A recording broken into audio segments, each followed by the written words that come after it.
Well, I would say Dave, to this group in particular, probably needs not much of an introduction. He's been with ISES for 25, 30 years.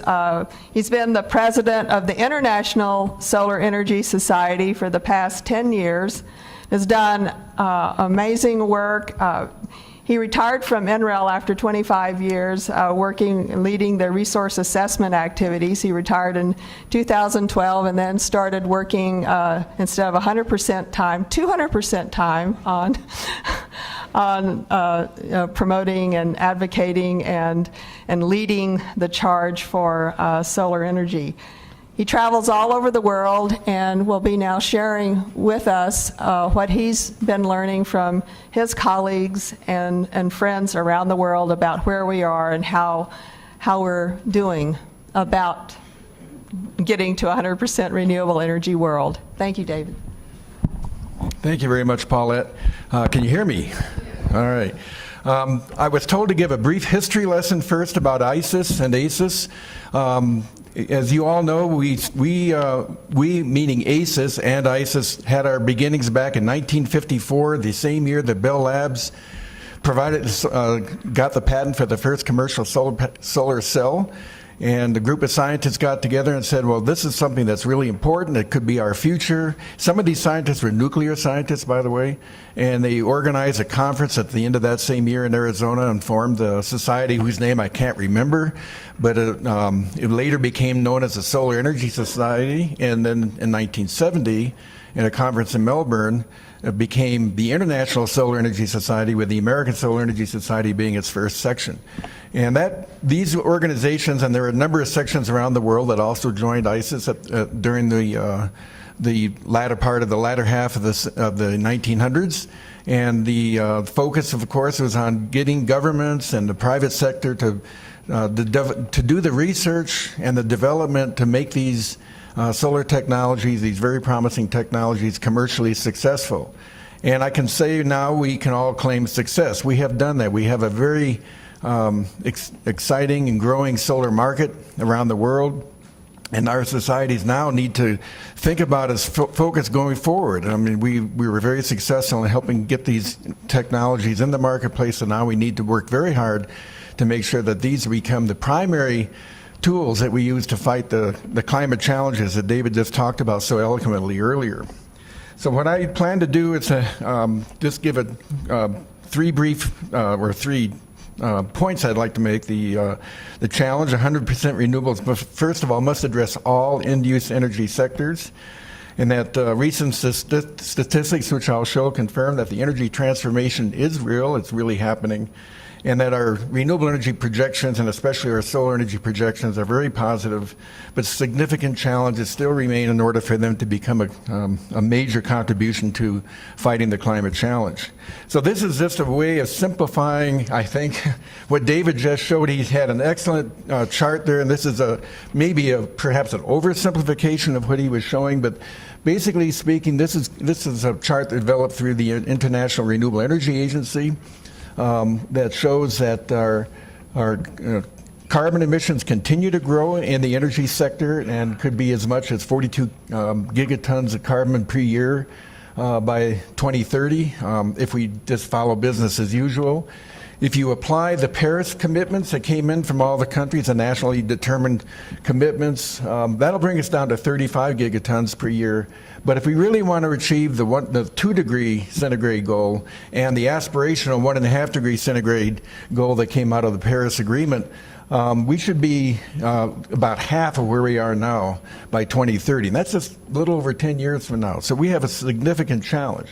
And to get down there, we're going to have to deploy extensive measures in energy efficiency and a lot of renewable energy. But I think what's important then to point out here is that we can't just talk about the power sector. I mean, the power sector seems to be where we get a lot of attention, and a lot of our renewable technologies are being devoted to the power sector.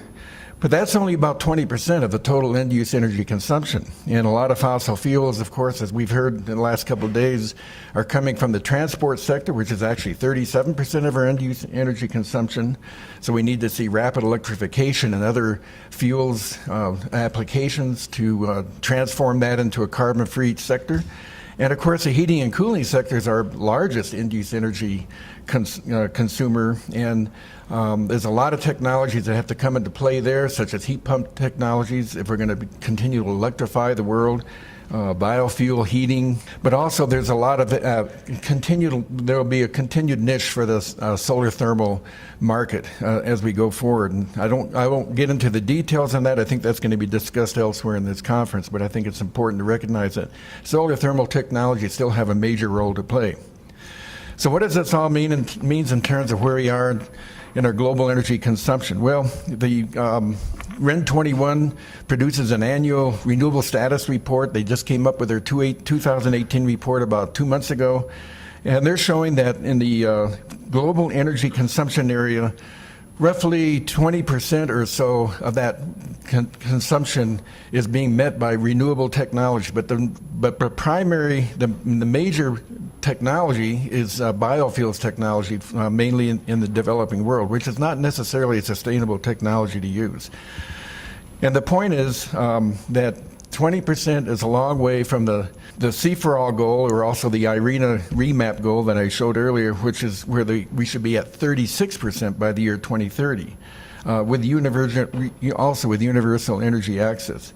And the growth of the renewable component of the end-use energy sector has been relatively constant over the last few years. So that's one of the challenges we still need to address. On the power production side, it's a little bit more optimistic. We're about 26% now in renewables, but again, a large part of that is hydro. The other technologies that we're talking about here are coming into play very rapidly, but still represent a small percentage of the total end-use energy of electricity production end-use component. And but we do see an increasing share of renewable energy in the power sector. And what does that look like? Where do we currently stand in terms of renewable energy? Well, here's a chart coming out of that recent report that shows we're a little over 2 terawatts of renewable energy capacity worldwide. Global capacity, by the way, is around a little over 5 terawatts. So again, close to 25%. More than half of that is hydro, however, and the solar and wind are roughly the balance of that. There's a small contributions from ocean energy and geothermal, but it's primarily hydro, solar, and wind. Bloomberg New Energy Finance recently came up with a milestone report. They don't normally give mid-year reports, but they published this just a few days ago, I think, that showed that we've now passed 1 terawatt of installed wind and solar capacity worldwide. And they're split up roughly half and half. And they're showing that the solar, here by the middle of 2018, we're at 460 or 470 gigawatts of solar PV capacity. So if we focusing a little bit more specifically on PV, this is what the trends have looked like over the past decade or so. The estimate at the end of 2017 from the REN 21 report is 400 gigawatts or so, roughly around 400 gigawatts. And you might see various projections that are 10% or so of that number, but I think this is a pretty reasonable estimate of where we are around the world today. However, you can also see that the primary markets for this is really only in about 5 or 6 countries, such as the US, China, Europe, or Italy in particular, Japan. And that's not healthy for this industry if we're only selling primarily to 4 or 5 markets. We really need to grow the markets, and that's happening. And I think there's a lot of emerging markets that we're going to be seeing, we're already seeing in India and Southeast Asia and in Sub-Saharan Africa. And even in Latin America, the markets there are growing significantly. Ron Swinson showed an amazing graphic yesterday that shows how Chile's target for this coming year, it's 13 gigawatts of solar compared to less than 1 gigawatt just last year. So the markets are spreading around, and that's really important to this industry. What is making all this happen? I think we saw this in the previous talk a little bit, but it's a combination of good technologies that investors are attracted to, and therefore investors bring in money to invest in those technologies and get a return on those investments, and policies that create a favorable environment for deploying these technologies. But on top of all this, of course, is public acceptance. And I think this is a really important component that sometimes doesn't get enough attention. And I think this is a good, besides the technology innovation, I think ISES plays an important role in getting public support for these technologies. And we're doing that very effectively through our Solar Today magazine, and ISES is working on this through its webinars and its conferences as well. And I think this is an important role for our societies to continue to play.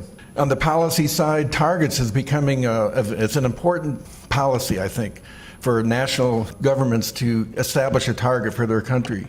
Right now, I think it's 87 countries have formally established end-use renewable energy targets of various levels. You can see the color coding represents the percentage of penetration of renewables expected in those countries. And Denmark actually has established a 100% renewable energy target. It's the first country as a whole to do that, but other countries have very high penetration targets as well. On the investment side, global investment flows have been growing pretty steadily. You see a few bumps in the curve here based on global recessions like we had in 2008. And more recently, there's been a downswing. A large reason for the downswing recently is because the cost of the technology is getting so low that you get a lot more capacity for your investment. And so that the cheaper costs are actually affecting the investment curve in a way that doesn't necessarily look good, but it's not bad at all. And there was a small growth this past year. Most of that is around the solar side. The vast majority of the investments are in wind and solar technologies, as you can see here, and especially solar technologies. And actually, there's been a slight decline in most technologies except solar, as shown in the Global Status Report for 2017.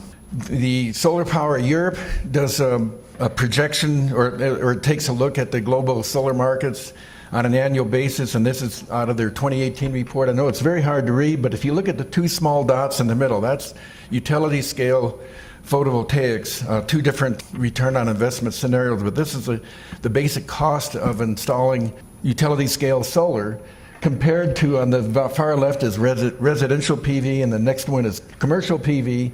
And then over on the right, you see combined cycle gas technologies, coal technologies, and nuclear technologies. So you can see utility scale PV is clearly cost competitive compared to those fossil technologies. And residential and commercial scale PV is also coming down to become cost competitive with those technologies. This is on a global average. And then IEA has put together some studies through a report they published last year called Renewables 2017 that shows, again, how the investment costs or the costs of energy from these technologies from both wind and solar have been coming down, but especially solar, the yellow curve, where now it's on par with not only wind, but also with all commercial technologies, and it's likely to continue to drop significantly. Solar Power Europe also has been starting to look at projections, and I'll kind of look at the future. Is this going to continue? I imagine we're all getting seasick looking at these sloping curves all the time, but they're sloping in the right direction. Solar Power Europe looked at two different scenarios, a high scenario and a low scenario, and then they kind of average it out with a line in the middle. But they show that we're probably going to be close to a terawatt of installed capacity within the next 2 or 3 years. We're adding over 100 gigawatts a year right now. This is photovoltaics technologies. We still haven't talked about solar thermal, but they're continuing to grow, not at the rate that PV is growing, but there's still significant solar thermal markets around the world, especially with district heating and off-grid applications. The IEA Renewables report also estimated that by 2022 will be at 920 gigawatts, but I think many other projection scenarios that I've been seeing are looking at a terawatt within the next 2 to 3 years. Now, of course, we all know that projections are risky and oftentimes we underestimate them. Here's one that came out from BNEF, Bloomberg New Energy Finance. It's a very respectable analysis that they do, but they're a little bit more conservative in the short term on the growth of solar. They show growth continuing in all regions, but then they show it really taking off after 2030. So in their projections, perhaps the climate challenges and other factors around the world, the cost of fossil fuels, for example, that the acceleration will really start occurring in another decade. Other organizations feel like that acceleration is occurring now. But even the oil companies are involved in this. This is an analysis that came out of BP Energy. They do an annual energy outlook, which is quite interesting when they do have a renewable section. And they show that the GDP, well, first of all, the point they're making on the left-hand chart is that the world continues to electrify. And so if you look at the growth of GDP or the GDP values around the world are going to stay roughly the same as they have over the last 20 or 30 years, maybe dropping off slightly.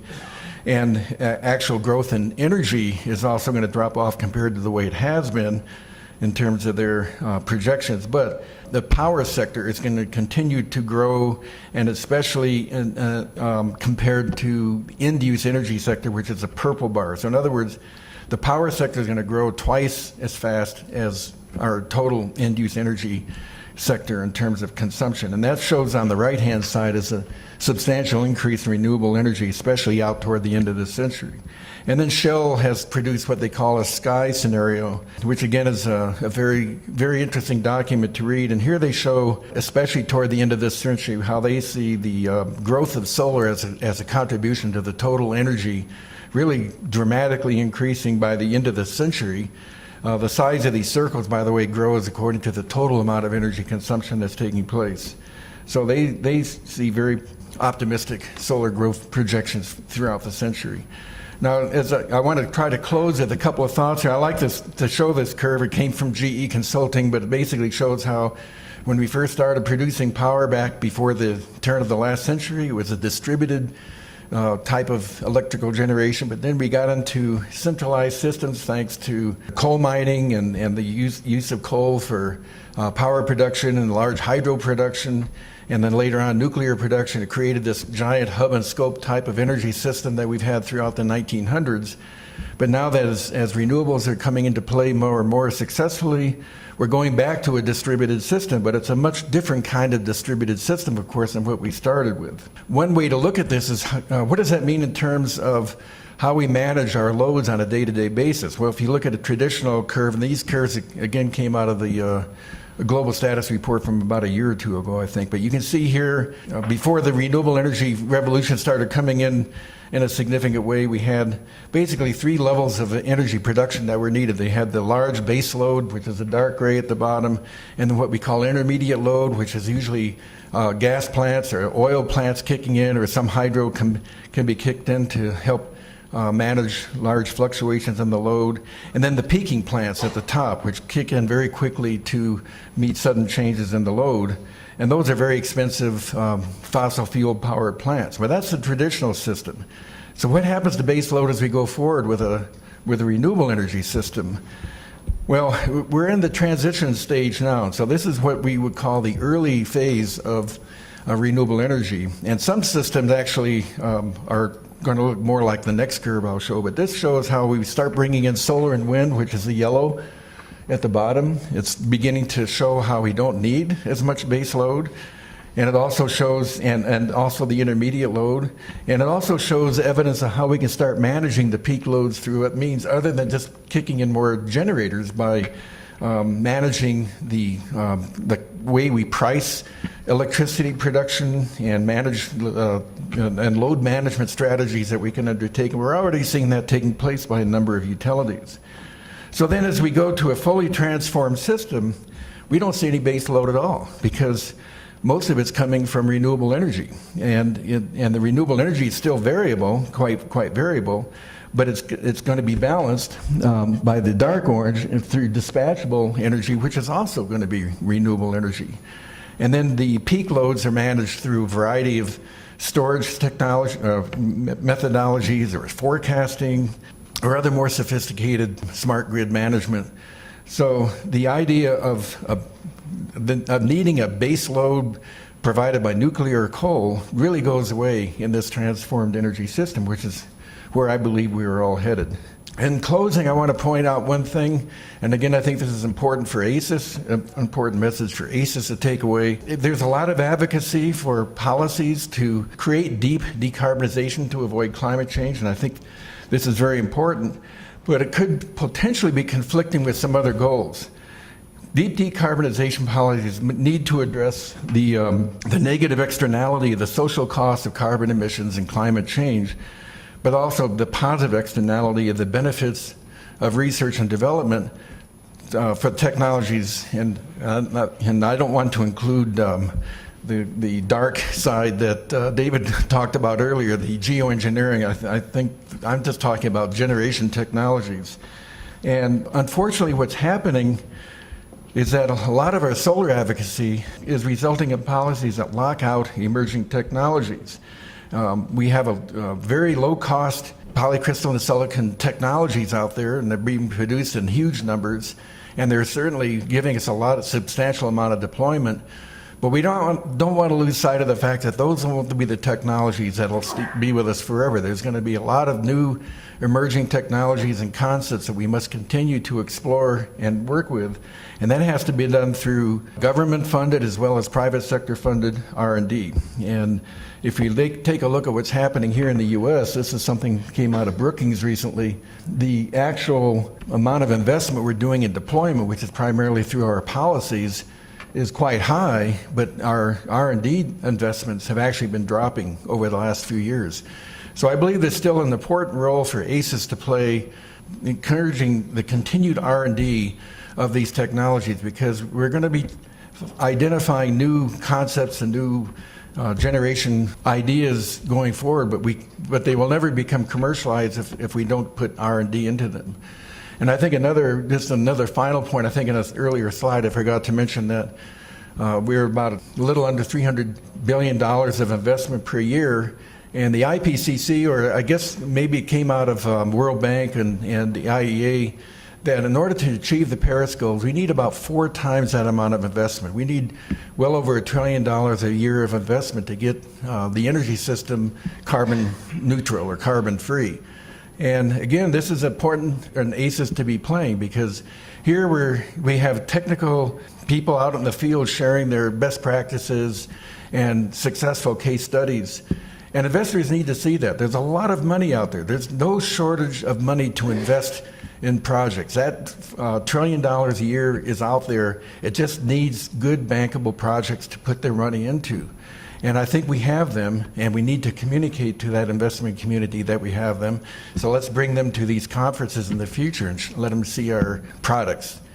And so with that, just a few concluding remarks. Solar is now the most cost competitive, or is certainly the most cost competitive in many markets for new energy capacity, and looking at a terawatt by 2022, if not earlier. The energy transformation is driving the renewable energy sector and is also being driven by the deployment of renewable energy. So there's a real important feedback going on there. By establishing targets like we do in many countries around the world, this will help expand markets, because these targets demonstrate commitments by national governments to achieve a certain level of penetration. But we also need to reconcile our solar policies with deep decarbonization goals, so we don't just go down the path of let's just get deployment out there and no longer invest in R&D. And so that's my final point. Sustained R&D is a priority for ensuring innovation. Thank you. And one last word, ISES Solar World Congress in Chile next year in November. I look forward to seeing all of you there. Thank you.